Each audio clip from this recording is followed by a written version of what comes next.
تو وہ پڑھے لکھے لوگ کہاں ہیں آخر؟ ان کو تلاش کرنا پڑے گا، کیونکہ سوسائٹی میں کم از کم یہ چیز تو نظر آئے کہ یہاں پر کچھ لوگ پڑھے لکھے بھی ہیں. یہاں پہ جب ہم اپنا سڑکوں پہ جو کچھ ہوتا ہے یا معاشرے پہ جب نظر ڈالتے ہیں تو ایسا لگتا ہے کہ آب کا آبا ہی بگڑا ہوا ہے. تو اس کو کیسے بہتر کیا جائے کہ جو لوگ یہ دعوے دار بھی ہیں کہ ہم تعلیم ہم نے حاصل کی ہے، بڑی بڑی رسیدیں بھی ہیں یونیورسٹیز کی، کالجز کی، مگر اس کے باوجود یہ سڑکوں پہ چلتے ہوئے اور معاشرے میں وہ چیز نظر کیوں نہیں آتی؟ اس کی کیا وجہ ہے؟ فرمائیے. اور بہت اچھا کویشچن ہے. اس کی سب سے بڑی وجہ تو یہ ہے کہ مجھے لگتا ہے کہ پہلے جو نا تعلیم کو صرف تعلیم کی دینے کے لیے، یعنی کہ معاشرے میں ایک تبدیلی لانے کے لیے، معاشرے کو بہتری کی طرف لے جانے کے لیے ایک نصاب بنایا جاتا تھا. اور صرف نصاب نہیں ہوتا تھا، تعلیم کے ساتھ ایک نظام بھی ایک ہی تھا. بہت خوب. اب نہ نصاب ایک ہے نہ نظام ایک ہے. کیا کہنا ہے، بہت خوب. اس نصاب اور نظام کی اس جنگ میں جو نا ہمارے جو بچے ہیں، جو نیو جنریشن ہے، جو آگے بڑھ رہے ہیں، وہ ڈپریشن کا شکار ہیں. پہلے تعلیم حاصل کرتے تھے یہ سوچ کے کہ یہ تعلیم ہم اس لیے حاصل کر رہے ہیں تاکہ اس کو لیتے ہوئے اپنے ماں باپ کے ساتھ ساتھ اپنے ملک کا بھی نام روشن کریں، خود اپنی ذات کے لیے بھی بہت کچھ کریں. اب تو تعلیم اتنی دہراؤں میں بڑھ گئی ہے، اتنے سلسلوں میں بڑھ گئی ہے کہ چھوٹے سے چھوٹے بچہ بھی جو ہے ڈپریشن کا شکار ہے. ڈپریشن کا شکار ہے. اس کے ساتھ نہ ہی اس کے اندر وہ ایموشنل بیلنس ہے کہ وہ کسی چیز کو ہمدردی ہو، نہ کوئی اور کمپیشن ہے، کچھ بھی ایسی چیز نہیں ہے. اس کے ساتھ ساتھ یہ تعلیم کا سلسلہ جو ہمیں معاشرے میں نظر آتا ہے کہ اس میں اتنا بگاڑ ہے ہر جگہ پہ، وہ سب سے پہلے جو ہے نا تربیت کی بہت زیادہ کمی ہے. میں آپ کے بہت سارے شوز میں یہ پہلے بھی یہ بات کہہ چکی ہوں کہ ہمیں اخلاقی تربیت پہ کام کرنا چاہیے، جو کہ بہت بہت ضروری ہے. اور اس اخلاقی تربیت پہ جب ہم کام کرتے ہیں تو وہ سب سے پہلے شروع ہوتی ہے پیرنٹ سے. جتنے زیادہ بیزی اور جتنے زیادہ ڈسٹرب آج کل بچے ہیں نا، اس سے زیادہ مزید ڈسٹرب جو ہیں وہ پیرنٹس ہیں. اس کی ایک وجہ یہ بھی ہے کہ پہلے نصاب میں جب ہم سوچتے تھے کہ ہم پاکستان میں ہیں تو پاکستان کا ہی نام روشن کر کے اس چیز کو لے کے آگے بڑھیں، اب انٹرنیشنل لیول پہ اس لیول کی تعلیم اسٹارٹ ہو گئی ہے جو کہ سرٹیفکیشن ہے، دوسری چیزیں. میں یہ نہیں کہہ رہی کوئی بھی تعلیم بری ہے، لیکن اس تعلیم نے جو نا ایک طرح سے جو نا تمام چیزوں کو جو نا بگاڑ کے رکھ دیا ہے. بالکل ٹھیک ہے، یہ بات بالکل درست ہے کہ اس سے کوئی بہتری نظر نہیں آئی. اور دوسری چیز آپ نے ایک بڑی اچھی چیز نشاندہی کی کہ اخلاقی تربیت بھی کیونکہ نہیں ہے، اور یہی وجہ ہے کہ ہمیں اپنے لوگوں میں نہ ہمدردی کا کوئی جذبہ نظر آتا ہے. وہ کچھ خاص مواقع ہوتے ہیں ان کے اوپر تو جاگ جاتا ہے وہ جذبہ، لیکن اس کے بعد سارا سال کیا ہوتا ہے وہ سب کے علم ہے. دوسرے یہ کہ یہ جو معذرت خانہ رویہ ہے یہ بھی نہیں پایا جاتا، اور بڑی بے باکی کے ساتھ، بڑی ڈھٹائی کے ساتھ ہم اپنی غلطیوں کے اوپر جو ہے وہ اس پہ اسٹینڈ بائی کرتے ہیں. اور یہی رویہ ہمارے حکمرانوں کا ہے. آپ دیکھ لیں بڑی سے بڑی بھیانک غلطیاں کرنے کے بعد بھی کبھی زبان پر یہ نہیں آپ ان کے سنیں گے کہ ہم سے واقعتاً غلطی ہوئی ہے اور ہم یہ کوشش کریں گے کہ اگلی دفعہ اگر موقع ملے تو ایسا نہ کریں یا وہ غلطی دوبارہ نہ دہرائیں. تو یہ چیز آپ کو سب جگہ نظر آئے گی. تو یہ تو بات آپ نے بالکل ٹھیک کہی کہ ایک تو تربیت کی کمی، دوسرا ہمارے رویوں سے بھی یہ پتہ چلتا ہے. نہ ہم کسی کا شکریہ ادا کرنا جانتے ہیں، نہ کسی سے ادب سے بات کرنا جانتے ہیں. ہر شخص چلا جا رہا ہے اپنی دھن میں، اپنی مگن میں. اور پھر جب سوال کیا جاتا ہے تو مثالیں بڑی عجیب عجیب دیتے ہیں. کوئی امریکہ کی مثال دیتا ہے، کوئی انگلینڈ کی مثال دیتا ہے، کوئی کینیڈا کی مثال دیتا ہے. مسئلہ یہ ہے صاحب کہ اپنے ملک میں رہتے ہوئے، اپنے شہر میں رہتے ہوئے، اپنی جگہ پہ رہتے ہیں، ہم اپنے آپ کو ہی نہیں پہچانتے. بالکل ایسا ہمیں پتہ ہی نہیں کہ ہم کون ہیں. اگر یقین جانے آج کسی چھوٹے سے بچے سے پوچھو نا، اپنے پرسنلی سوال پوچھو اسے کہ بیٹا آپ کون ہیں، آپ کا معاشرہ کیا ہے، مذہب کیا کہتا ہے، آپ کو پیرنٹس نے کیا سکھایا، اس کو کچھ نہیں پتا ہوگا. وہ دہرائے ہوئے وہ کوشچنز بتائے گا جو وہ ٹی وی پہ دیکھ رہا ہے، یا تو وہ یوٹیوب کے ذریعے کارٹونز میں دیکھ رہا ہے، کسی اور مووی کے تھرو دیکھ رہا ہے. بلکہ آج کل تو جیسا آپ نے کہا نا کہ غلطی کو بھی رٹائی کے طور پہ مانا جاتا ہے. تو کچھ معاشرے کا رجحان اس طرح بگڑ گیا ہے، جتنا سوشل میڈیا ہیلپ فل ہے اتنا سوشل میڈیا برا بھی ہو رہا ہے. مطلب بہت سارے طریقوں میں نا لوگ اس کو غلط استعمال بھی کر رہے ہیں. جبکہ ایسا نہیں کہ صرف سوشل میڈیا یا یہ ساری چیزیں بری ہیں. جہاں غلطی کی جاتی ہے لوگ سوچتے ہیں کہ نہیں کوئی بات نہیں، 4 لوگ دیکھیں گے، 5 لوگ دیکھیں گے، اس کو فیم مل جائے گا، آگے بڑھ جائے گی. لیکن وہ یہ نہیں سوچتے کہ ہماری جو بات، جس طرح سے ہم ایک میسج کنوے کر سکتے ہیں، کسی کے دماغ میں آ سکتی ہے وہ بات، اور اس چیز کو لے کے بچہ آگے بڑھ سکتا ہے. 1 سے 2، 2 سے 4 لوگ سدھر سکتے ہیں. بلکہ وہ سوچتے ہیں کہ اس غلطی کو لے کے جب 4 لوگ سنیں گے تو آپ سوچیں کہ وہ جو چھوٹے بچے ہیں، جو ابھی معصوم ذہن ہیں، جن کو ہمیں تراشنا ہے، جن کو سنوارنا ہے، ان ذہنوں پہ وہ اثرات جو ہے نا منفی طور پہ جو ہے نا وہ سمجھتے ہیں پازیٹیو ہے، اور وہ اسی پازیٹیوٹی کو لے کے جو ہے نا معاشرے میں آگے بڑھتے ہیں. اور ان کے ساتھ جڑے ہوئے جتنے لوگ ہیں وہ اسی اثر میں رہتے ہوئے معاشرے میں تبدیلی کا نظر ہی نہیں آتا ہمیں رجحان. بالکل ایسا ہی ہے. اور یہ جیسے آپ نے کہا کہ بچوں کے اوپر خاص طور پر زیادہ اس کی ضرورت ہے کام کرنے کی. وہ آگے چل کے معاملات پھر انہوں نے ہی دیکھنے ہیں، اور اگر بنیادی تعلیم میں یہ چیز مسنگ ہوگی جو کہ ہے تو پھر نتیجہ یہی نکلے گا کہ معاشرہ پھر آپ کو ایسا بے ترتیب اور بے ہنگم سا نظر آئے گا. اب کیا کیا جائے؟ سوال یہ پیدا ہوتا ہے کہ معاشی چیلنجز اتنے سارے ہیں، اور پھر جب آپ دیکھیں اپنے ارد گرد نظر ڈالیں، اب شہر کراچی کی مثال لیجئے جی، یہاں پر رہنے والے ذہنی طور پر کیسے اسٹیبل ہو سکتے ہیں، فزیکلی کیسے اسٹیبل ہو سکتے ہیں؟ یہ بہت عام سوال ہے، اس پہ بڑی تحقیق آج کل کر رہا ہوں کہ یہ ممکن کیسے ہے کہ نہ فزیکلی انسان فٹ ہو، نہ مینٹلی فٹ ہو، اور اتنی پریشانیاں ہو. اور کراچی میں تو خیر بہت زیادہ ہیں، جیسے خود آپ کراچی میں رہتی ہیں، آپ کو علم ہے صبح سے لے کے شام تک کیا ہوتا ہے، اسٹریس کتنا زیادہ ہے. اس میں عادت اور رجحان جو ہے ٹریفک کا ہی ہے، جس لیول کا ٹریفک ہے، جس طرح کی میں تو کہوں گی کہ جس طرح کی سڑکیں بنائی جا رہی ہیں، جس طرح کی روڈ میں سارے تیار کیے جا رہے ہیں، ان کو کچھ اس طرح سوچا ہی نہیں جا رہا کہ ہر انسان کے پاس اتنی بڑی بڑی گاڑیاں ہیں. مطلب ٹھیک ہے ہمارا معاشرہ ایک طرح سے اگر اس لیول پہ دیکھیں تو صحیح ترقی کی طرف بھی جا رہا ہے، جہاں کبھی نہیں ہوتی تو لوگوں کے پاس یہ ساری چیزیں، اب ہر گھر میں جو ہے 4 گاڑیاں 3 گاڑیاں بنی، لیکن اس کے اکارڈنگ سڑکیں بھی تو بنائی جائیں. آج صبح سے شام تک جب ہم صبح نکلتے ہیں تو بہت ساری ایک پازیٹیو تھاٹ لے کے گھر سے نکلتے ہیں کہ یار یہ کریں گے، ہو سکتا ہے اسی کے تھرو بہت کچھ اچھا کم ہو جائے، لیکن کیا رستے میں بہت ساری اتنی چیزیں آئی تھیں کہ بندہ خود ہی ڈپریشن کا شکار ہو جاتا ہے. اور وہ ڈپریشن دیکھتے ہوئے ہر بندہ بے حس ہو گیا ہے، کیونکہ اس جنگ میں، اس بھاگا بھاگی کے دور میں اس کو لگتا ہے کہ یار یہ ہو رہا ہے، کوئی بات نہیں، میرا ٹائم نہ نکل جائے، مجھے وہاں جلدی پہنچنا ہے. مطلب نہ اس میں میرے پاس ہمدردی ہے، نہ اس میں میرے پاس اخلاق ہے، نہ میں یہ سوچ رہی ہوں کہ مجھے میرے بڑوں نے کیا سکھایا ہے یا میرے مذہب مجھے کیا سکھاتا ہے. میرے پاس ایسی کوئی چیز نہیں ہے. بالکل ٹھیک ہے، آپ نے بالکل صحیح کہا کہ یہی کچھ ہو رہا ہے کہ جو دوڑ لگی ہوئی ہے، ایک دوسرے کے اوپر چڑھ دوڑے ہیں، بس آگے کسی طرح نکل جائے، اور نتیجہ آپ کے سامنے کہ جتنی بھی کوشش کر لی جائے بے سود ہی ثابت ہو رہی ہیں. میں ابھی بڑی انٹرسٹنگ بات ایک دیکھ رہا تھا، خیر ہمارے یہاں تو لاگو نہیں ہو سکتی ہے، کہ امریکہ کے اندر کسی ریاست کا دکھا رہے تھے، وہ صبح کے وقت صحیح طرح سے نہیں سن پایا، مجھے معاف کیجیے، جا کر آپ خود اس کے بارے میں تحقیق کر لیجئے گا کہ وہاں پر اس خطے کے اندر، اس قصبے کے اندر گاڑیاں جو ہیں لوگوں نے، حکومت کی طرف سے کوئی پابندی نہیں لگائی گئی، والنٹیئرلی ان کو وڈرا کر دیا، یعنی کہ انہوں نے ان کو بیچ دیا یا خریدنے سے انکار کر دیا. اس کی وجہ کیا ہے؟ اس کی وجہ یہ بتائی گئی کہ اس پورے ایریا کو، اس قصبے کو جو ہے وہ گاڑیوں سے بچانا ہے، اور لوگ سائیکلوں کا استعمال کر رہے ہیں. اگر ان کو کہیں بھی جانا ہے، مثال کے طور پہ گروسری سٹور جانا ہے، جم جانا ہے، آفیسز جانا ہے، تو وہ سب سائیکل کے اوپر جا رہے ہیں، جو کہ ورزش میں بھی آتی ہے. ایگزیکٹلی. تو پوری سوسائٹی نے مل کر جب یہ فیصلہ کیا تو وہ چیز امپلیمنٹ ہو گئی، اس کے لیے کسی حکومت کے فیصلے کا انتظار نہیں کرنا پڑا. اور وہ یہ بتا رہے تھے ساتھ ساتھ کہ اتنا اچھا چینج سوسائٹی کے اندر آیا ہے، لیکن یہ ممکن کیسے ہو؟ ہمارے ہاں تو یہ بالکل بھی اپلیکیبل نہیں ہے. اگر حکومت بائی فورس بھی یہ اگر چیز کو امپلیمنٹ کروانا چاہے تو تب بھی ممکن نہیں ہے، کیونکہ لوگوں کے تیار ہی نہیں ہے کسی چیز کو. جب سگنل کے اوپر کھڑے ہونے کے لیے تیار نہ ہو لوگ، تو اب کیسے ممکن ہے اس طرح کے فیصلے کیے جائیں؟ اور ہمارے لوگ کب کریں گے؟ ہمارے لوگ تو اس سے میرے خیال میں 1000 سال پیچھے ہیں اگر اس سے دیکھا جائے. جی فرین، بالکل صحیح کہہ رہے ہیں. دیکھیں جس طرح بچہ ایک بگڑ جاتا ہے نا، اس بچے کو سدھارنے کے لیے پیرنٹس کو بہت بڑا کردار ادا کرنا پڑتا ہے. وہ رول ماڈل بننا پڑتا ہے جس کو دیکھتے ہوئے نا بچہ اگر سوچ رہا ہے کہ نہیں ضدی ہو گیا ہے، وہ سوچتا ہے کہ نہیں یار جو پیرنٹس کہہ رہے ہیں وہ صحیح کہہ رہے ہیں. بالکل اسی طرح جو ہمارے ساتھ ہمارے معاشرے میں حکمران ہیں، ان کو تھوڑا بہت اپنے آپ کو چینج کرنا پڑے گا. میں کہتی ہوں اپنی ذات کے لیے چینج نہ کریں. اگر اسی طرح ڈراماٹک ایک پالیٹک یا ایک ڈراماٹک ایک سچویشن چل رہی ہے کہ آپ نے جو اسکرپٹ کے طور پہ ایک طرح سے وہ اسکرپٹ ہی ہے نا کہ آپ نے وہ اسکرپٹ اچھا لکھ رہے ہیں، کم از کم آپ گھر میں جیسے ہیں اپنی ذات میں جیسے ہیں چلیں ویسے ہی رہیں. لیکن ایٹ لیسٹ جب تک آپ یہاں پر ہیں، جب تک معاشرے میں آپ کے پاس بہت سارے لوگوں کی ذمہ داریاں ہیں، تو آپ اس کو امپلیمنٹ کرنے کی کوشش کریں. کچھ تو ایسے انسانی اصول بنائیں جو کہ ہمارے دین سے بھی ہمیں قریب کر دیں. کہیں نہ کہیں تو ایسی چیز ہو، بات ہی ایسی کہہ دیں جیسے ابھی میں بتا رہا تھا. وہ صاف فرما رہے ہیں کہ لوگ تیار ہو جائیں، جی تباہی کے لیے تیار ہو جائیں، مشکل وقت کے لیے تیار ہو جائیں. یہ بڑی عجیب بات ہے. جو اچھا خاصا انسان جو پازیٹیو تھاٹ کے ساتھ بھی نکل رہا ہے نا، یا گھر میں سکون سے بیٹھا ہوا ہے کہ چلو اللہ پاک آپ نے مجھے سکون دیا ہے، وہاں سیلاب آیا، اب ان کی مدد کریں، ان کی رہنمائی کریں. یہ اللہ پاک تو سب کے ہیں نا.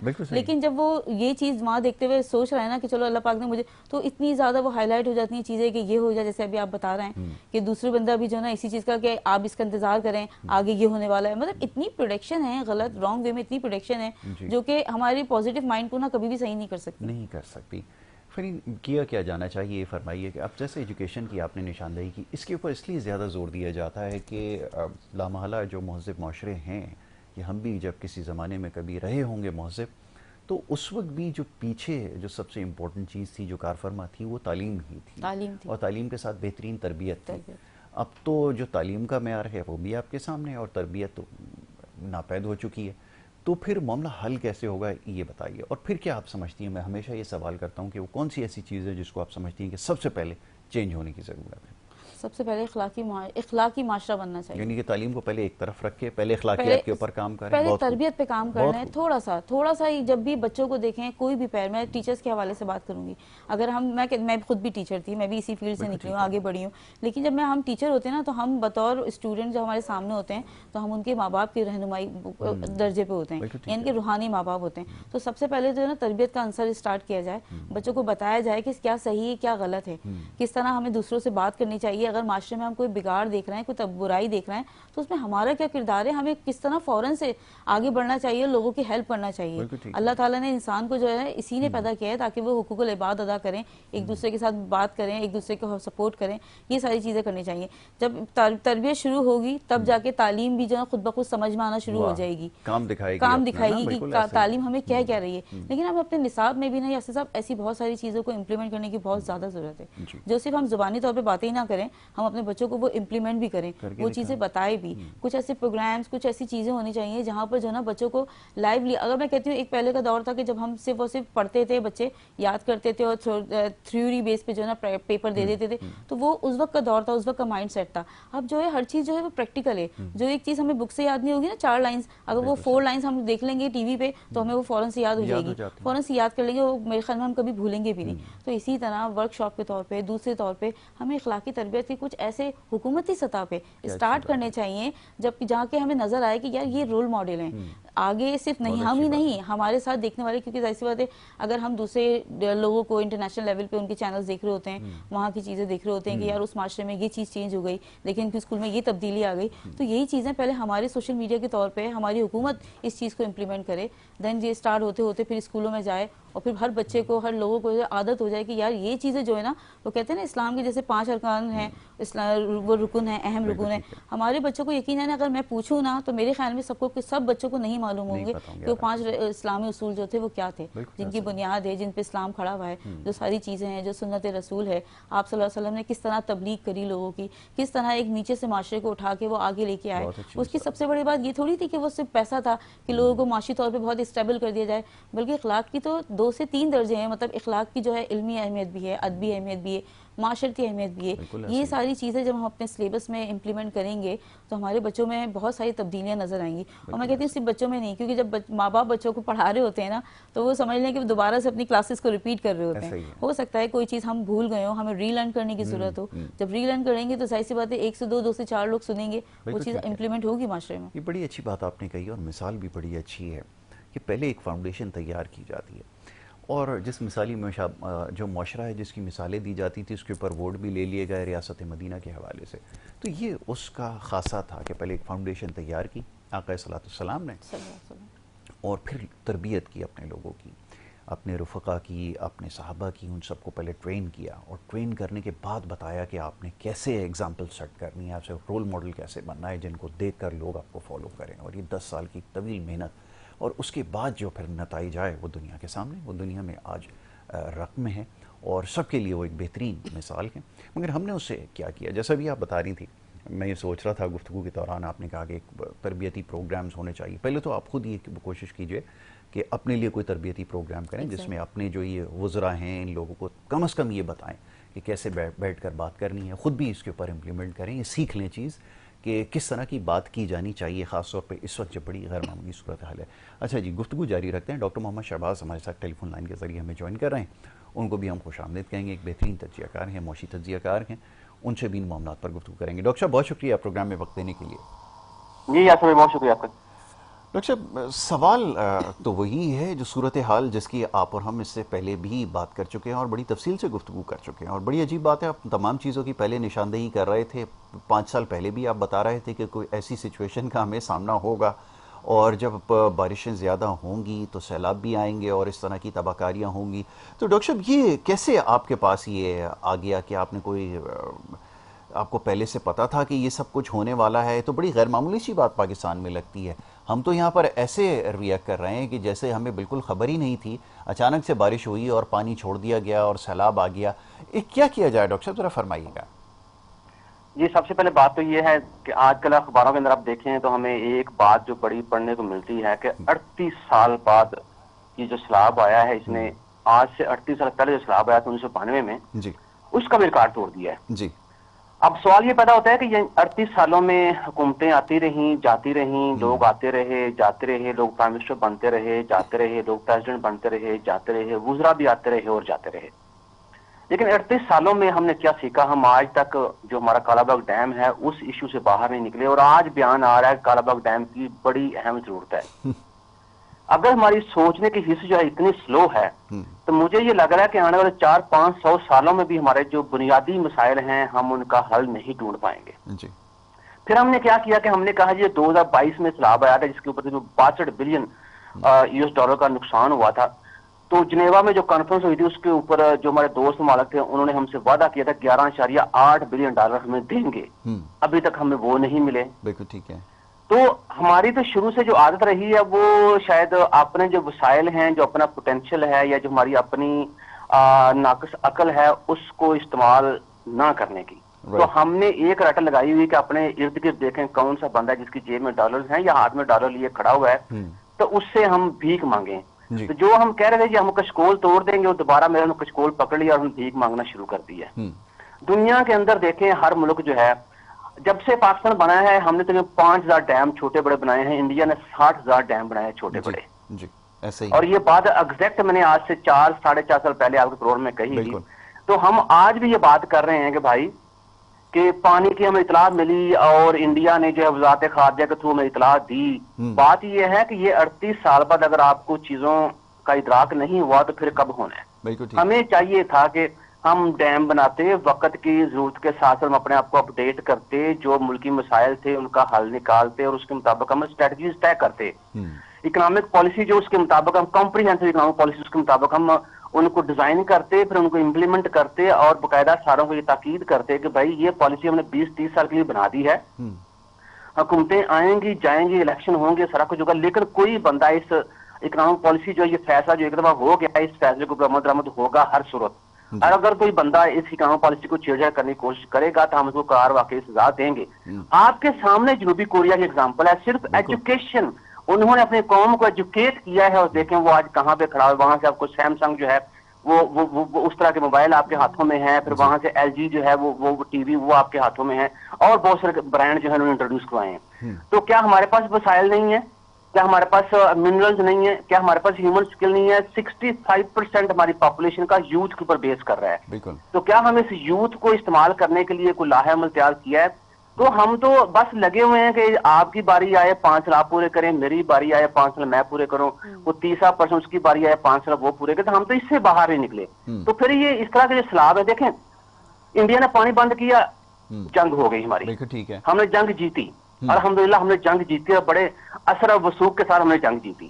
میں یہ کہنا ہوں کہ یہ جو چھوٹے چھوٹے فلڈ کی جنگیں ہیں یا پانی کی کمی کی جنگیں ہیں ان کو بھی ہمیں اتنا ہی سیریس لینا چاہیے جتنا ہم نے انڈیا کے ساتھ جنگ کی۔ انہوں نے ہمیں اطلاع لیٹ کی یا نہیں کی، ہمیں اپنی تیاری پوری کرنی چاہیے تھی، وہ ہم نے پوری نہیں کی۔ جی بالکل ٹھیک ہے کہ ہماری کوئی تیاری نہیں تھی اور وہ ہم پوری کرنے سے ہمیشہ سے قاصر ہیں۔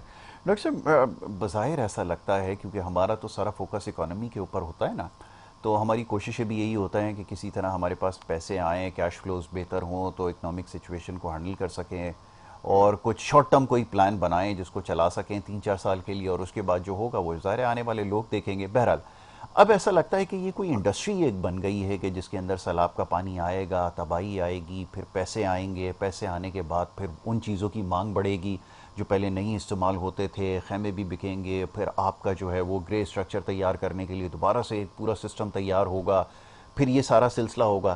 تو ایسا محسوس ہی ہو رہا ہے کہ یہ کوئی انڈسٹری کی شکل ایک اختیار کر گئی ہے اور جس سے ہمیں بڑا فائدہ ہو رہا ہے، تو ہم نے اس کو خود سے یہ تیار کیا ہے۔ اس کے بارے میں ڈاکٹر صاحب کیا کہیں گے؟ دیکھیے ایک وقت تھا جب ہم کہتے تھے کہ سیاست جو ہے وہ ایک خدمت کا نام ہے۔ جی میرا خیال آج سیاست جو ہے ایک بہت بڑے بزنس کا نام ہے۔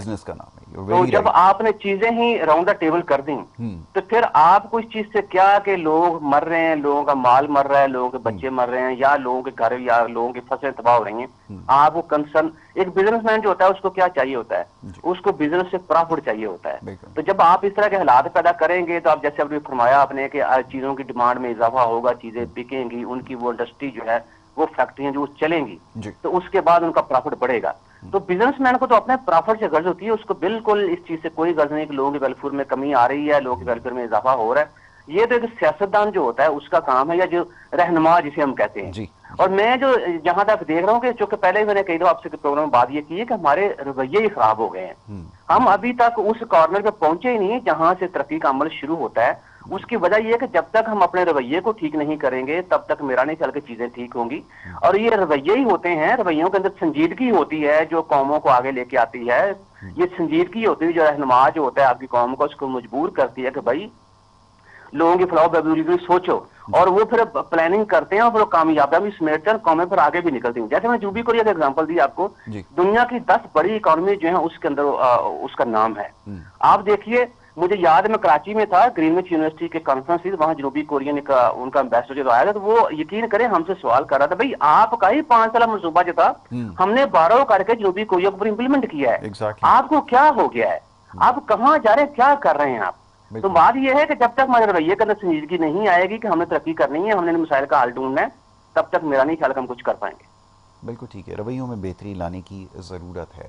چلیں یہ جو نقطہ ہے فرین صاحبہ، میں چاہوں گا ذرا اس پہ آپ بھی گفتگو کیجئے. آپ بھی معاملات کو یقیناً جائزہ لے رہی ہوں گی کہ معاملات کو ایک تو سنجیدہ نہیں لیتے، اور پھر دوسرا یہ کہ جس طرح معاملات چلائے جا رہے ہیں ہر معاملے کے اندر، چاہے تعلیم کے حوالے سے ہو، صحت کے حوالے سے ہو، کسی بھی حوالے سے ہو، ہماری کوئی پلاننگ نظر نہیں آتی، وہ کسی جگہ پہ نظر نہیں آتی. اس کی کیا وجہ سمجھ میں آتی ہے؟ اس کی سب سے بڑی وجہ تو ایک ہی ہے، پلاننگ. سب سے پہلے تو ہمیں یہ پلاننگ نہیں سمجھ آتی کہ یہاں سے ہمیں دنیا سے جانا ہے. صحیح ہے، دنیا فانی ہے، اس دنیا میں ہمیشہ نہیں رہنا. اس دنیا میں رہتے ہوئے نا ہم صرف اور صرف بھاگ دوڑ میں ہیں، ریس میں ہیں. وہ بھلے تعلیم کے مقابلے میں ہو، وہ کسی کو اچھا گھر دیکھ لو، کوئی اچھا لباس دیکھ لو، اچھا مہنگے سے مہنگا موبائل. اگر میرے پاس یہ موبائل ہے، سامنے والے کا دوسرا موبائل ہے، تو یقیناً یہ پہلی انٹینشن ہوتی ہے. میں یہ نہیں سوچتی کہ شکر خدا کا میرے پاس یہ موبائل ہے، اس سے پیچھے والے لوگوں کو نہیں دیکھ رہی ہوں کہ ان کے پاس ہو سکتا ہے موبائل ہی نہ ہو، لیکن مجھے آگے دیکھنا ہے کہ مجھے پاس وہ موبائل ہے. اب اس کی دوڑ میں مجھے آگے لگنا ہے. اب اس کے بیچ میں میرے رویہ خراب ہو، مجھے لوگوں کو دل دکھانا پڑے، مجھے کتنی بھی چیزوں سے گزرنا پڑے، مجھے تو ریس میں حصہ لینا ہو، مجھے آگے بڑھنا ہے. یہ تو ایک چھوٹی سی مثال تھی، لیکن بالکل اسی طرح ہمارے معاشرے میں ہر چیز کو اگر آپ دیکھیں نا تو پلاننگ تو کی گئی ہے، لیکن ریس کی پلاننگ کی گئی ہے کہ ہمیں ریس میں آگے بڑھنا ہے. ہمیں باقی چیزیں بالکل نہیں دیکھتی ہیں. ہمیں یہ بالکل دیکھنا ہی نہیں ہے کہ ہمیں ان ساری چیزوں کا جواب جو ہے نا اللہ پاک کو بھی دینا ہے. ہمیں ایک دن اس دنیا سے چلے بھی جانا ہے، اور کب کس کی شام ہو جائے بالکل کچھ نہیں پتا. جیسے میں نے ابھی ٹریفک کا ذکر کرا، آپ سے سڑکوں کا ذکر کرا، آپ دیکھ رہے ہیں آج کل کے دور میں کس طرح حالات ہیں، کس طرح کے ایکسیڈنٹ ہوتے ہیں. یقیناً گھر سے نکلے ہیں تو ویسے تو جان برہ کے موت برہ کے آنی ہے اور جانی ہے ساری چیزیں، لیکن کیا کب کس وقت کس کو موت آ جائے کچھ نہیں پتا، کچھ پتا نہیں ہے. لیکن ہم اس میں بھی یہی سوچ رہے ہوتے ہیں کہ نہیں میں اپنا اخلاق میں کیوں دیکھوں، مجھے اخلاق تو یاد ہی نہیں ہے نا، مجھے یہ چیزیں تو پتہ ہی نہیں ہے. مجھے تو صرف یہ پتا ہے کہ مجھے وقت پہ اپنے آفس پہنچنا ہے. مجھے تو یہ ساری چیزیں پتہ ہے کہ وہ فلاں صاحب کہہ رہے تھے اس چیز کو امپلیمنٹ کرتے ہوئے مجھے اس سیڑھی پہ آگے پہنچنا ہے. یہ ساری چیزیں مجھے نظر آتی ہیں. یہی ہماری ترجیحات میں شامل ہے. ظاہر ہے کہ یہ ساری چیزیں جیسے ابھی بات ہو رہی تھی کہ اگر ریس میں اگر حصہ بھی لینا ہے تو کھیل کے آداب بھی ایک ہوتے ہیں، اس کے اصول بھی ہوتے ہیں، اس کا بھی خیال رکھنا ضروری ہوتا ہے، اور اس کا ہم نے نہ کبھی خیال رکھا ہے نہ رکھیں گے، شاید وہ جانتے بھی نہیں ہے. ڈاکٹر صاحب آپ کی طرف آتا ہوں. ذرا یہ پلاننگ کے حوالے سے بات ہو رہی تھی. ہمارے ہاں تو کیا کہیے، نہ کوئی شارٹ ٹرم پلان ہے، نہ کوئی مڈ ٹرم ہے، نہ لانگ ٹرم کا تو ظاہر ہے سوال ہی نہیں پیدا ہوتا. ہمارے ہاں تو ایسا لگتا ہے کہ ہر چیز روزانہ کی بنیاد پر چلائی جاتی ہے، ایڈ ہاک کے اوپر سارا سسٹم چل رہا ہے کہ آج کسی طرح یہ دن نکل جائے، کل جو ہوگا وہ دیکھا جائے گا. یہ جب ہماری اپروچ ہوگی، اچھا بڑی عجیب بات ہے کہ کتنی حکومتیں آئیں اور گئیں، ابھی تک کسی کے پاس کوئی ایسا کانکریٹ پلان نہیں ہے کہ جس سے پتہ یہ چلے کہ 2050 میں کیا صورتحال ہوگی، موسمیاتی تبدیلیوں کی وجہ سے دنیا میں کیا کچھ ہو چکا ہوگا. کیا اس کے اوپر کوئی بات اب تک ہوئی ہے، کوئی مکالمہ ہوا ہے، یا آپ کے علم میں ہو تو مجھے ضرور بتائیے اگر اس کے اوپر کوئی ڈائلاگ ہو رہا ہے یا اس کے بارے میں کوئی سوچ رہا ہے، فرمائیے گا. دیکھیے باتیں تو بہت ہوئی، پلانس بھی بہت سارے آئے، باتیں کرنے کی یا بات میٹنگز کرنے کی یا بات جلسے کرنے کی نہیں ہو رہی. بات یہ ہو رہی ہے کہ وہ جو آپ نے باتیں کی تھی، ہم نے اپنے وعدے کیے تھے، ان کو پورا کرنے کا ٹائم ہے آپ کا. اور وہ پورا تبھی ہوگا جب آپ جو پالیسیز آپ کے پاس ہیں ان کو امپلیمنٹ کریں. ہمارے ہاں جو پرابلم ہو رہا ہے وہ پالیسیز کی امپلیمنٹیشن کا ہو رہا ہے. ایسا نہیں ہے کہ ہمارے پاس پالیسیز نہیں ہے، ایسا نہیں کہ ہم پلانز نہیں بنا سکتے، ایسا نہیں ہے کہ ہم سوچ نہیں سکتے، سارا کچھ ہم کر سکتے ہیں. لیکن مسئلہ یہ ہے کہ جب یہ لوگ ترقی کر جائیں گے، جب یہ لوگ جو ہیں ان کی پر کیپٹا انکم میں اضافہ ہوگا، جب ان کی معاشی صورت پہلے سے بہتر ہوگی، تو پھر یہ کویسچنز بھی کریں گے، پھر یہ پوچھیں گے آپ سے. کیونکہ مسئلے کا جب تک کوئی مسئلہ ہے اس کا سلوشن آپ اس کو پلاننگ کی فارم میں امپلیمنٹ نہیں کرتے، پلان کی فارم میں، تو اس سے پھر نئے پرابلم جو ہیں وہ جنم کیسے لیں گے؟ تو ہم نے کیا کیا ہے کہ ہم نے یہ سوچا ہے کہ بجائے کہ لوگ آگے بڑھ کے ہم سے نئے طرح کے سوالات کریں، نئی طرح کی ڈیمانڈز کریں، تو ہم ان کو جو بیسک مسائل ہیں اسی کے اندر الجھا کے رکھتے ہیں، اور جب وہ اس کے اندر الجھے رہیں گے تو پھر ظاہر سی بات اس کے بارے میں بات کریں گے، نئی بات ہم سے نہ پوچھی جائے گی نہ ہم سے کہی جائے گی، تو ہمیں آسانی ہوگی یہ بات کرنے میں۔ دیکھیں جی ملک میں غربت جو ہے اس کو ہم ختم کر رہے ہیں، دیکھیں جی ملک میں روزگار جو اس کے مواقع پیدا کریں، دیکھیں جی ملک کے اندر جو یوتھ ہے اس کو ہم جو ہے وہ یوٹیلائز کرنے کی کوشش کر رہے ہیں۔ سوال یہ پیدا ہوتا ہے کہ آپ نے اگر واقعی پاورٹی آپ کا کنسرن ہوتا تو آج 44% پہ پاورٹی لائن نہ پہنچی ہوتی آپ کی۔ آپ کو واقعی کنسرن ہوتا کہ ہم نے روزگار کے مواقع پیدا کرنے ہیں تو ملک میں آج 24% پہ ان امپلائمنٹ نہ پہنچا ہوتا۔ آپ کو واقعی کنسرن ہوتا کہ ہم نے ملک میں افراط زر ختم کرنا ہے تو آج بھی آپ کو جھوٹ نہ بولنے پڑتے۔ آپ نے ان ساری چیزوں کے بارے میں ظاہر بات پریڈکشنز ہوتی ہیں، فارکاسٹنگ ہوتی ہیں، پروجیکشنز ہوتی ہیں، ان پروڈکشن کو مد نظر رکھتے ہوئے آج جو سیلاب کی صورتحال جس کی وجہ سے اب پتہ نہیں یہ کتنے بلین ڈالر کا نقصان ہوگا، اس نقصان سے ہم بچ سکتے تھے۔ آپ نے خدا کے پاس جانا ہے، میں ایک مسلمان ہوں، میرا یقین ہے کہ اللہ نے مجھے پیدا کیا ہے اور میں رب سے وعدہ کر کے آیا ہوں کہ میں نے واپس بھی آنا ہے۔ تو میرا بات کرنے کا مقصد یہ ہے کہ آپ اگر مسلمان بھی ہیں، 5 وقت نماز بھی پڑھتے ہیں، تو جو اللہ نے کہا کہ دنیا کے اوپر جاؤ جا کے میرے لوگوں کی خدمت کرو، تو یہ جو چیز ہے آپ صلی اللہ علیہ وسلم کا بھی یہی فرمان تھا۔ تو اس سنت کو، اس اللہ کے حکم کو جو ہے ہمیں سنت اور اللہ کا حکم سمجھ کے پورا کرنا چاہیے۔ جب تک ہم یہ پورا نہیں کریں گے آگے اللہ کو جا کے کیا منہ دکھائیں گے؟ لیکن مسئلہ وہی جو میڈم بھی بات کر رہی تھی کہ شاید ہمارے اخلاقیات کے اندر یہ چیز جو پروان چڑھی ہی نہیں ہے، اس کی وجہ کہ مذہب سے ہم نے اس کا لبادہ اوڑا ہوا ہے، اس کے اوپر ہم عمل نہیں کرتے، تو اس وجہ سے ہمارے جو رویے ہیں ان کے اندر یہ خرابی ڈاکٹر صاحب میں ایک بڑی حیران کن بات ہے، ابھی جب آپ گفتگو کر رہے تھے تو مجھے خیال آیا کہ یہ کیلیفورنیا کے اندر ابھی آپ کو یاد ہوگا کہ چند ماہ پہلے جو آگ لگی تھی، اور نقصانات کے حوالے سے جو آپ نے بات کی نا اس کا تخمینہ بڑی جلدی لگا لیا گیا۔ ہمارے یہاں بڑی عجیب بات ہے کہ ہم اس کا تخمینہ بھی صحیح طرح سے نہیں لگا سکتے، کیونکہ جب ہمارے پاس آبادی کا ہی شمار صحیح نہیں ہے تو ہم کیا مسائل کے بارے میں جانیں گے، ان کو کس طرح حل کریں گے، کیا پلاننگ ہوگی۔ اب یہ نقصانات کی بات ہے، اس سے اگر آپ کسی سے سوال کر لیں حکومتی نمائندے سے کہ کتنا نقصان ہوا ہے تو شاید آپ کو پتہ نہیں کتنے ارب ڈالر بتا دے گا، لیکن اس کے پاس صحیح فگر، یہ ایسا ممکن ہی نہیں ہے کہ اس کے پاس صحیح فگر اس کی ہو۔ یہ بھی ایک بڑا کمال ہے۔ جی ڈاکٹر صاحب۔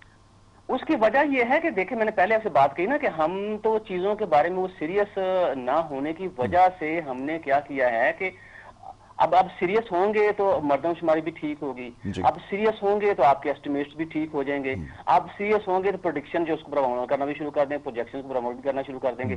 ابھی جیسے میں بات ہم پچھلا جو فلڈ 2022 کا، اس میں کچھ لوگوں نے 55 ارب ڈالر کہا، کچھ لوگوں نے 56 ارب ڈالر کہا، کچھ لوگوں نے 58 ارب ڈالر کہا، کچھ لوگوں نے 60 اور 62 ارب ڈالر بھی کہا۔ میرا سوال یہ ہے کہ وہ اس فلڈ کی جو آپ کا جانی نقصان ہو گیا اس کا کوئی ایسٹیمیٹ لگایا آپ نے؟ پھر اس فلڈ کی وجہ سے لوگ جو لوگوں کی سائیکی متاثر ہوئی یا مینٹل طور پہ لوگ ڈسٹرب ہوئے، اس کا آپ ایسٹیمیٹ کر پائے؟ میں یقین ہے پرسوں گجرات میں تھا، میں پانی دیکھ کے نا تو محلہ میں بڑی سیف جگہ پہ کھڑا ہوا ہوں، ٹھیک ہے، تو میرے اوسان جو خطا ہوئے کہ یار مطلب کہ یہ تباہی کب ہم اس کو ریکور کریں گے، کب ہم ان چیزوں سے باہر نکلیں، کب ہم آگے آ کے ملک کے بارے میں سوچیں گے، لوگوں کے بارے میں سوچیں گے۔ تو میں تقریباً کو 1.5-2 گھنٹے جو میں اس دن تک پریشان رہا۔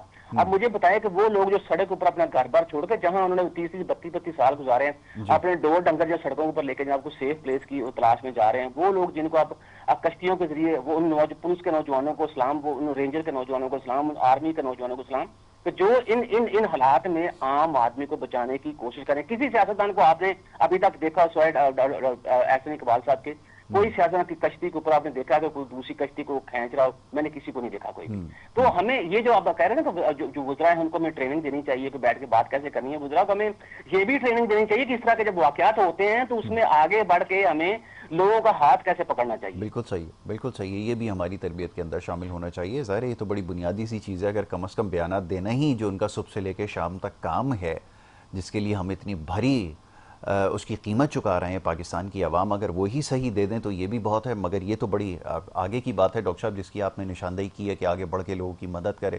ہاں فوٹو سیشن ضرور ہو رہے ہیں، سوشل میڈیا کے لیے بڑے اچھے اچھے فوٹوگرافرز کو ہائر کیا ہوا ہے، بڑے طریقے کے ساتھ جو ہے فوٹیج بنا کر جو ہے وہ چلا بھی رہے ہیں اور خبریں بھی چل رہی ہیں۔ تو یہ سلسلہ تو ہمیشہ سے چلتا آیا ہے، کوئی نئی بات نہیں ہے، تو یہ جاری ہے۔ یس مس فرین، اب بتائیے، مجھے یاد آیا کہ سارے عرصے میں جو یہاں پر صورتحال رہی، جتنے بھی جو اسکول جیسے یا چلیں اس کو اسکول ہی کہہ لیا جائے سرکاری تھے، وہاں پہ لوگوں کو بسا دیا گیا، اور ظاہر ہے آپ کو پتہ ہے کہ جان چھڑائی جاتی ہے، بڑی تلخ بات ہے، مگر حقیقت تو یہی ہے کہ جان چھڑائی جاتی ہے کہ کسی طرح ان کو یہاں فٹ کرو اور بات کی بعد میں دیکھی جائے گی.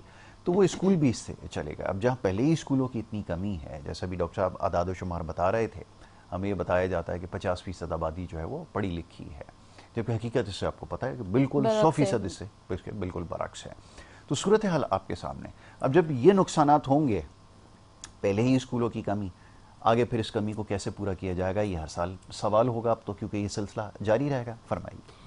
میں سمجھتی ہوں اسکولوں کی کمی گورنمنٹ لیول پہ ہے. یہ جو گورنمنٹ نے اسکول ختم کر دیں، اس طرح بتانا ہے کہ دوسرے لوگوں کو بسا دے گئے، تو اسی لیول کے جو نا ہر طرح کے ہر کیٹیگری کا جو ہے نا آپ کو پرائیویٹ اسکول نظر آ جائے گا، وہ ہر لیول کا ہے. لیکن اس میں پھر وہی بات ہے یاسر صاحب، نہ ہی نصاب ایک ہے نہ نظام ایک ہے. ہر بندہ اپنے لیول کا اپنے طریقے سے نصاب چلا رہا ہے اور اپنے مرضی کا نظام چلا رہا ہے. اس میں ہمیں کچھ نہیں پتا کہ ہم سب وہ کہتے ہیں نا، جیسے ایک نغمہ تھا جو میں نے سب سے پہلے اپنی لائف میں پڑھا تھا، یہ نیشنل سانگ، کہ ہم زندہ قوم ہیں، ہم پائندہ قوم ہیں، یا اس پرچم کے سائے تلے ہم ایک ہیں. ہم ایک کہاں ہیں؟ ہمیں تو طبقوں میں بانٹا ہوا ہے، ہمیں تو ترجیحات میں بانٹا ہوا ہے کہ یہ اسکول ہے، اس کی لیول جو تعلیم ہے اس میں جو ہے لائف اسٹائل ہے وہ ڈیفرنٹ ہے، یہاں کا بچہ جو پڑھ رہا ہے وہ ڈیفرنٹ ہے، چھوٹے اسکول کا بچہ جو پڑھ رہا ہے اس کا کرائٹیریا ڈیفرنٹ ہے، اس کا لباس بھی ڈیفرنٹ ہے، اس کی گفتگو بھی ڈیفرنٹ ہے. یہ ساری چیزیں جب تک یہ چیزیں ایک نہیں ہوں گی، ان کو ہم کمپائل کر کے ایک پیج پہ نہیں لے کے آئیں گے. وہی بات ہے جیسے آپ نے کہا، ہم فاؤنڈیشن نہیں تیار کریں گے تو جب تک تو ہمارے معاشرے میں کوئی تبدیلی آ ہی نہیں سکتی، بالکل نہیں آ سکتی. میں سمجھتی ہوں جتنے بھی چھوٹے سرکار نارمل پرائیویٹ اسکول ہیں نا، جن میں آپ دیکھ رہے ہیں کہ کوئی بھی چیز ایسی نہیں ہے وہ صرف فیسوں کے نام پہ ایک بزنس کر رہے ہیں. اسکول نہیں ہے وہ بزنس کا ایک طریقہ ہے. ان سب اسکولوں کو جو ہے نا آڈٹ کرنا چاہیے، جو غیر ضروری اسکول ہیں جو ہمارے معاشرے میں ہیں. آپ یقین جانے میں آپ کو ایک مثال شیئر کروں، ایک میرے گھر کے بالکل سامنے ایک اپارٹمنٹ میں ایک اسکول تھا. تو کچھ دنوں کے لیے میں وہاں پر ایز اے مطلب کاؤنسلر چلی گئی، اور مجھے لگا کہ بچوں کی اخلاقی تربیت کی نا یہاں بہت شدید ضرورت ہے.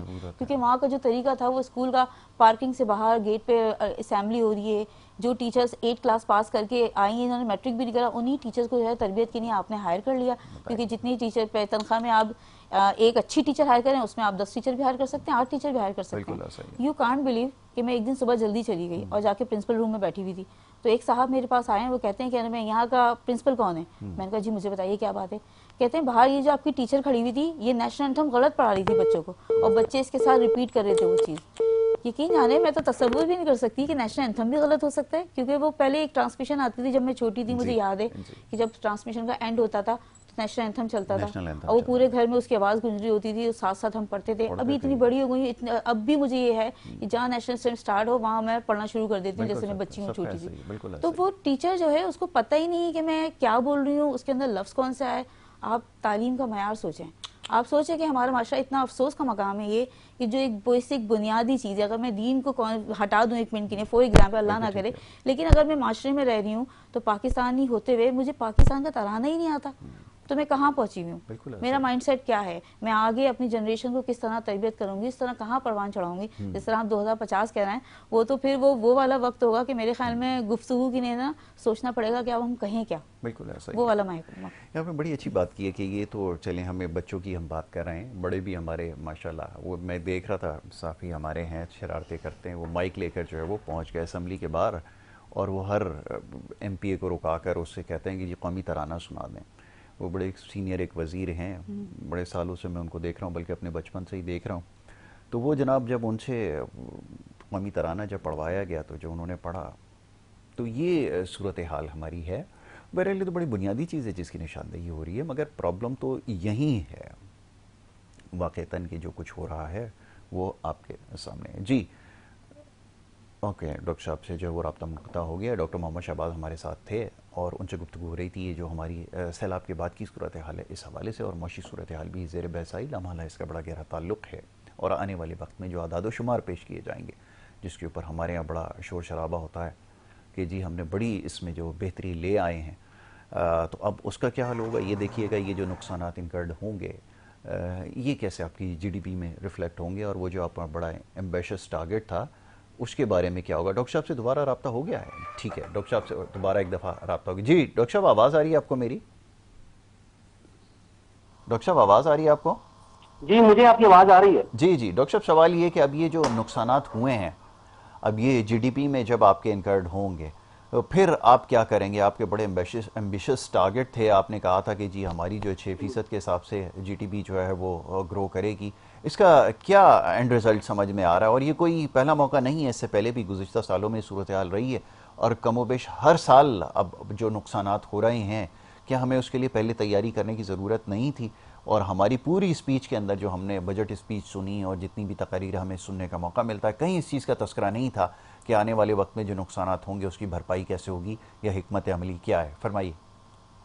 جی دیکھیے، اس سے پہلے آپ اگر پی ٹی آئی کی گورنمنٹ دیکھیں تو ان کو کرونا کا لبادہ جو تھا وہ بچا گیا، ان کی جی پرفارمنس جو تھی وہ اس چیز نظر ہوگی کہ چونکہ کرونا آ گیا تو ہم اپنی جو سکلز یا ایکسپرٹیز کو پوری طرح اوکے، استعمال نہیں کر پائے۔ بالکل اب ٹھیک ہے۔ یہ جو ہمیں طے کیا تھا کہ 2027 تک ہمارا جو گروتھ ریٹ 3.5% ہوگا، یہ میرے خیال میں قطعی صورت ہم پورا نہیں کر پائیں گے۔ اب جی اس کو پورا نہیں کر پائیں گے، آپ کا جی ڈی پر کیپٹا گر جائے گا، آپ کا پر کیپٹا انکم گر جائے گا، آپ کا اکنامک گروتھ ریٹ گر جائے گا، ظاہر بات ہے انفلیشن کے اوپر اس کا افیکٹ ہوگا، ان امپلائمنٹ کے اوپر اس کا افیکٹ ہوگا۔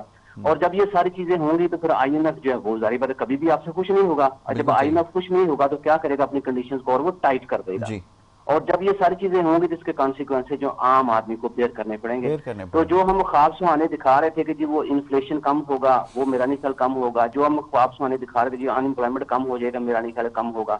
اور اب پاورٹی جو ہے مجھے ڈر لگ رہا ہے کہ اللہ کرے ایسا نہ ہو کہ یہ 50% سے بھی اوپر چلی جائے گی۔ چلی جائے گی۔ بالکل آپ نے صحیح نشاندہی کی ہے، اور یہی ہم بھی اینٹیسپیٹ کر رہے ہیں، اور ریئلسٹکلی چیزوں کو دیکھنا پڑے گا اور کہنا بھی پڑے گا۔ یقیناً بہت سارے لوگ سوچ رہے ہوں گے کس قسم کی بات ہے، لیکن اگر حقیقت کو نہ جھٹلایا جائے تو بہتر ہے۔ جس صورتحال ہم نے جس کی کوئی تیاری نہیں تھی، اس کے نقصانات اب آگے چل کے آپ کو نظر آئیں گے، اور کہیں پہ بھی سارے عرصے میں یہ نہیں کہا گیا کہ ہم جی آئی ایم ایف کے پلان سے کیسے باہر آئیں گے اور کس طرح اپنی پالیسیز کو جو ہے وہ وضع کریں گے، کوئی چیز اس میں نہیں تھی۔ ڈاکٹر صاحب میں آپ کا بڑا شکر گزار ہوں، آپ نے پروگرام میں وقت دیا۔ ڈاکٹر محمد شہباز، مس فرین آپ کا بھی بڑا شکر گزار ہوں۔ آخر میں اگر کوئی میسیج دینا چاہیں خاص طور پہ نوجوانوں کو تو ضرور جلدی سے دے دیجیے۔ نہیں میسیج نہیں، ایڈوائس ہے میری، ایڈوائس کر نوجوانوں کے لیے بھی اور پیرنٹس کے لیے بھی۔ آج سے 2 منٹ کے لیے اپنے آپ محاسبہ کیجئے، اپنے آپ سے پوچھئے کوئی ایسی چیز، کوئی ایسی بات آپ نے اپنے بچوں کی تربیت میں شامل کی ہے جس کا فائدہ نہ صرف اس معاشرے کو ہوگا بلکہ اللہ تعالیٰ کے پاس جا کے قیامت والے دن آپ کو بھی ہوگا۔ بڑا اچھا میسیج بلکہ ایڈوائس آپ کی ہے miss Fareen, thank you so very much. آپ کا بھی بہت شکریہ کہ آپ پروگرام میں تشریف لائیں۔ وقت ہو رہا ہے بریک کا، بریک کے بعد دوسرے سیگمنٹ کی طرف ہمیں بڑھنا ہے، آپ دیکھتے رہیے ہمارا پروگرام۔